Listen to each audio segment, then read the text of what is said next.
আসসালামু আলাইকুম দর্শক মণ্ডলী, আশা করি আল্লাহর অশেষ রহমতে সবাই অনেক অনেক ভালো আছেন।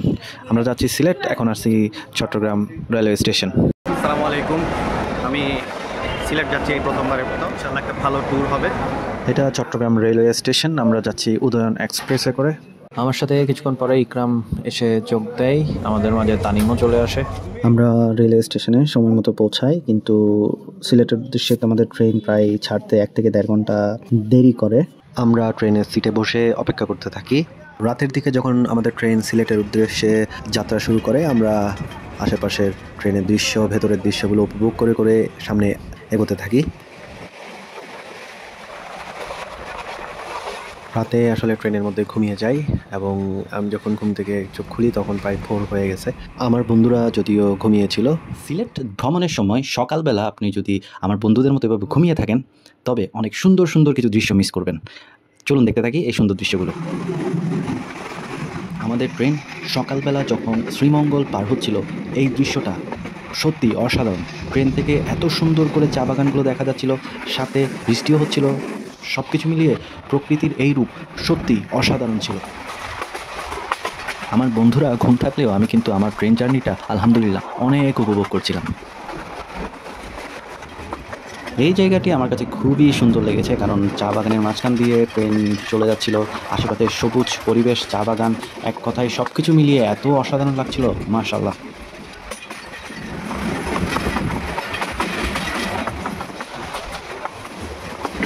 আমাদের ট্রেন সিলেটের আরেকটি চমৎকার পর্যটন এলাকা লাওয়াচড়া জাতীয় উদ্যানের মধ্য দিয়ে যখন যাচ্ছিল, মনে হচ্ছে আমরা কোনো এক গহীন জঙ্গলের ভেতরে ঢুকে পড়েছি। ট্রেনের জানলা দিয়ে আমরা লাওয়াচড়া জাতীয় উদ্যানের যেই চমৎকার প্রাকৃতিক সৌন্দর্য সেটা উপভোগ করছিলাম।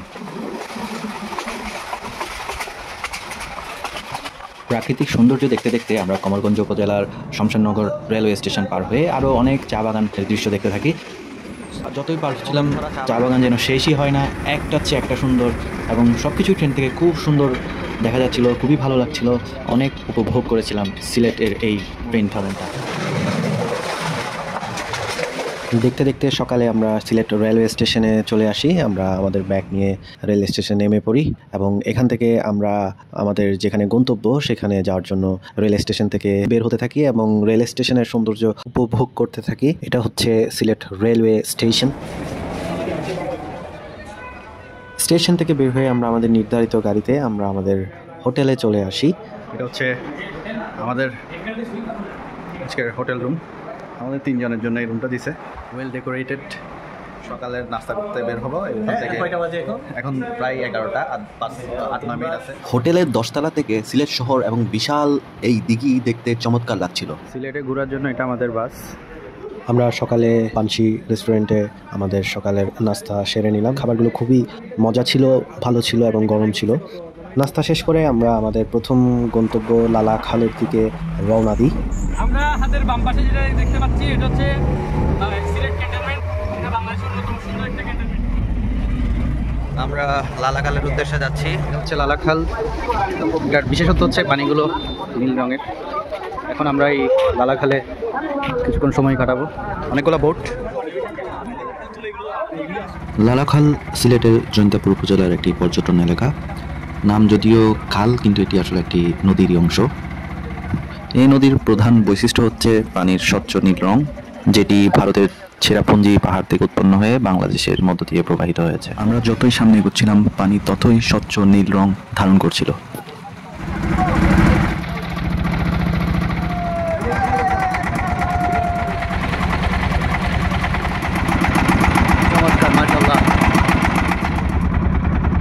অনেক দূরে একটা ট্যুর দিয়ে আসলাম, আলহামদুলিল্লাহ চমৎকার, ভালো লাগলো। আমাদের লালাখালের ট্যুর শেষ। আমরা এখন যাব হচ্ছে জাফলং। আমরা যাচ্ছি সিলেটের একটি জনপ্রিয় স্থান জাফলং, যেটি সিলেটের গোয়াইনঘাট উপজেলায় অবস্থিত। আমরা যেতে যেতে পাশের দেশ ভারতের মেঘালয় পাহাড়ের সৌন্দর্য উপভোগ করছিলাম। আমরা অনেকগুলো পাহাড়ের ঝর্ণা দেখছিলাম, যেটা খুবই দৃষ্টি নন্দন ছিল। বিজিবি ক্যাম্প, জাফলং, গোয়াইনঘাট, সিলেট আসলাম। এখন প্রায় দুপুর হয়ে গেছে, নামাজ পড়বো। এই মসজিদ আছে একটা, হাজি সোনা মিয়া জামে মসজিদ, এখানে নামাজটা পড়ে নেব। দুপুরে আমরা বিজিবি ক্যাম্পের একটি হোটেলে আমাদের দুপুরের খাবার খেয়ে নিলাম। আমার পেছনে যে ঘরগুলো দেখা যাচ্ছে সেগুলো ভারতে, ওই পাশটা ভারত। ওই ওখানে যাব, মানে পাহাড়ের নিচে নদী আছে, পাথর, ওই পাশে পাহাড়, মাঝখানে একটা নদী আছে, ওখানেই যাচ্ছি। মাশাআল্লাহ অনেক সুন্দর, চমৎকার, মাশাআল্লাহ। আমরা খুব কাছ থেকে যে ব্রিজটি দেখছি সেটি হচ্ছে ভারতের ডাউকি ব্রিজ, যে ব্রিজটি দিয়ে ভারতের ডাউকি, শিলং এই জায়গাগুলোতে যাওয়া যায়। আমরা এই লোকালটা 70 টাকা দিয়ে ভাড়া নিছি। পানি অনেক ঠান্ডা, আলহামদুলিল্লাহ, খুব ভালো লাগতেছে। এখানে তানিম সাঁতার কাটতেছে, আমাদের ইকরাম কি চিন্তা করতেছে বুঝতেছি না। আলহামদুলিল্লাহ, অসাধারণ মুহূর্ত। আমরা একটু এখানে মজা করতেছি।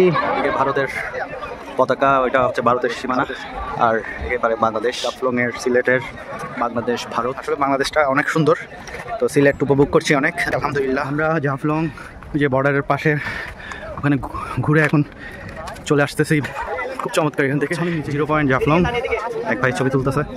এই জায়গাটাকে খুব সুন্দর দেখা যায় পেছন দিয়ে, জাফলংয়ের জায়গাটা চমৎকার, কি সুন্দর ভিউ দেখেন, মাশাআল্লাহ। ওই পাশটা ভারতের, এই পাশ বাংলাদেশ থেকে ভিডিও করতেছি। আমরা এখন আছি তামাবিল। এটা ইমিগ্রেশন পুলিশ চেকপোস্ট, এটা তামাবিলের বর্ডার, ওই পাশে ভারত। এটা তামাবিল স্থল শুল্ক স্টেশন, তাদের সুন্দর বাগান, চমৎকার, মাশাআল্লাহ। The national flag of Bangladesh, Tamabil বধ্যভূমি, গোয়াইনঘাট, সিলেট। তামাবিল এই স্থলবন্দর দিয়ে ভারতের শিলং, মেঘালয়, ডাউকি শহর এই স্থানগুলো তথাপি ভারতে প্রবেশ করা যায়। আবার ভারতীয় যারা আছেন তারা এই তামাবিল স্থলবন্দর দিয়েই বাংলাদেশে প্রবেশ করতে পারবেন।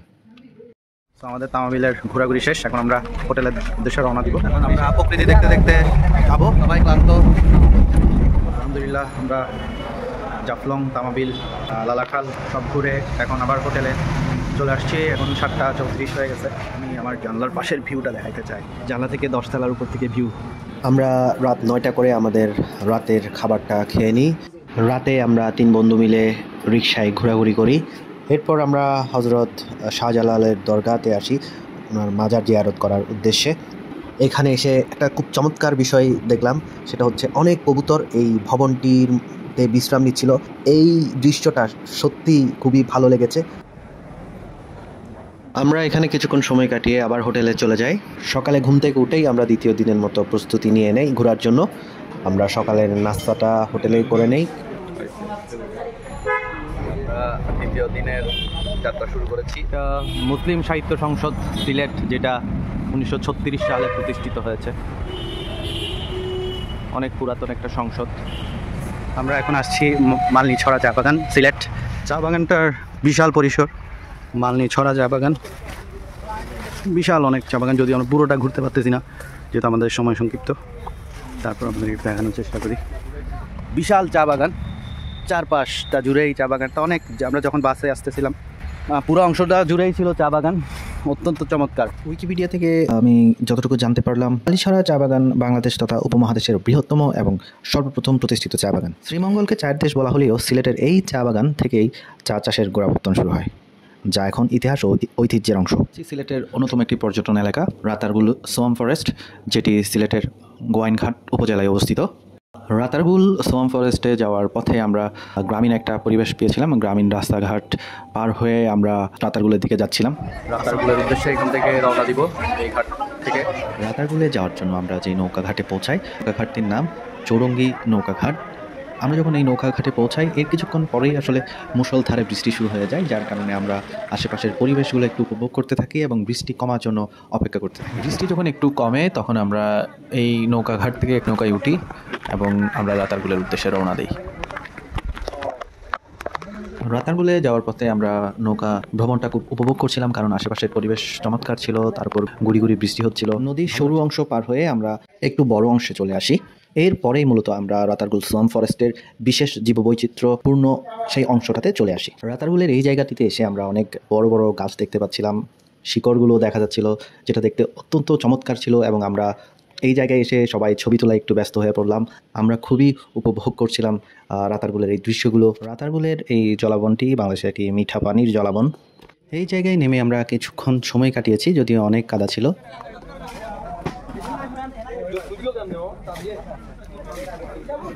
উইকিপিডিয়া থেকে যতটুকু জানতে পেরেছি, পৃথিবীতে মিঠা পানির যে কয়েকটি জলাবন আছে, রাতারগুল জনবন তার মধ্যে একটি।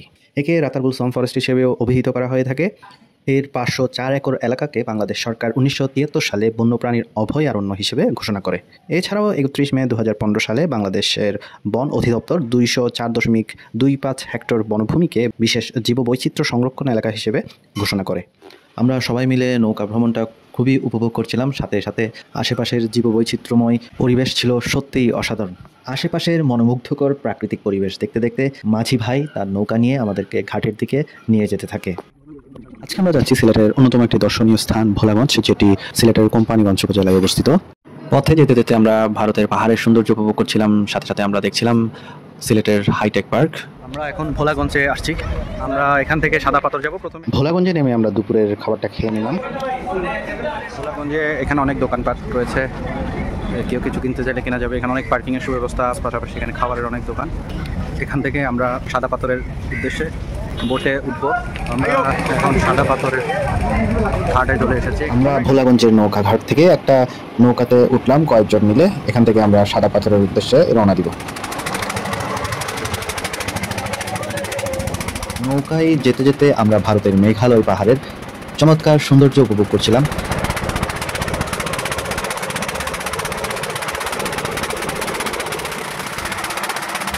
পাহাড়, নদী, মেঘ একসাথে, এই দৃশ্যটা দেখতে খুবই ভালো লাগছিল।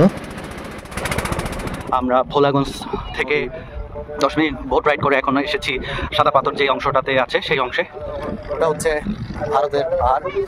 আমরা এখন সাদা পাথরের দিকে যাচ্ছি। এখানে অনেকটা বিচের মতো বালি। এই হলো সেই সাদা পাথর যা দেখতে পর্যটকরা অনেক দূর দূরান্ত থেকে এখানে ঘুরতে আসে। সাদা পাথরে সময় কাটাইতেছি আলহামদুলিল্লাহ। আমরা যখন সাদা পাথরে পৌঁছাই আকাশ খুবই মেঘলা হয়েছিল, একটু পরেই যেন বৃষ্টি নামবে এমন পরিস্থিতি। সাদা পাথরে বৃষ্টি শুরু হয়েছে, তারপর হচ্ছে অনেক স্রোত, বাট ভিউটা অসাধারণ মাশাআল্লাহ। ওই যে পাহাড় যে মেঘে বৃষ্টির কারণে দেখাই যাচ্ছে না, এখানে অনেক সুন্দর। আমি, তানিম, ইকরাম, আমরা 3 বন্ধু মিলে সাদা পাথরে অনেক মজা করছিলাম, খুবই ভালো লাগছিল আলহামদুলিল্লাহ। সবচেয়ে ভালো লাগছে এখানে বৃষ্টি সহ আমরা পেয়েছি, কারণে খুব মজা হচ্ছে আলহামদুলিল্লাহ। থেকে আমরা একটু পরেই চলে যাবো স্টেশনের দিকে যাচ্ছি। স্টেশনে যাওয়ার আগে আমি তো কিছু খেয়ে নিব। এখন প্রায় রাতের 9টা, আমাদের ট্রেন 10টা থেকে। আলহামদুলিল্লাহ একটা ভালো ট্যুর হয়েছে।